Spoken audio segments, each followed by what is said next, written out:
جب ریاست نے فیصلہ کر لیا نا اس نے ہارڈ اسٹیٹ بننا ہے تو پھر دیکھو کس طرح یہ دہشت گرد معافی مانگ رہے ہیں۔ بسم اللہ الرحمن الرحیم۔ میں میر خرم شہزاد، صدر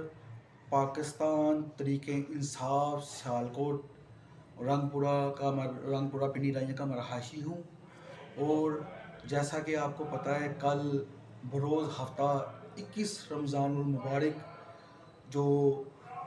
افطاری میں کروا رہا تھا، ایک پروگرام کروا رہا تھا افطاری کا، وہ ایک میں نے مذہبی تہوار کو،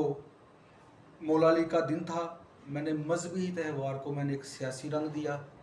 جس سے میں بہت زیادہ شرمندہ ہوں۔ میں اللہ تعالیٰ کے حضور میں التجا کرتا ہوں، اللہ تعالیٰ مجھے معاف فرمائے، اور میں سیالکوٹ کی عوام سے بھی معافی مانگتا ہوں، اور میں اعلان کرتا ہوں کہ میں اس پروگرام سے لا تعلقی کا اظہار کرتا ہوں، اور آئندہ سے میں کسی بھی سیاسی ایکٹیویٹی اور پاکستان تحریک انصاف کے کسی بھی پروگرام میں حصہ نہیں لوں گا۔ میں پاکستان تحریک انصاف سے بالکل لا تعلقی کا اظہار کرتا ہوں۔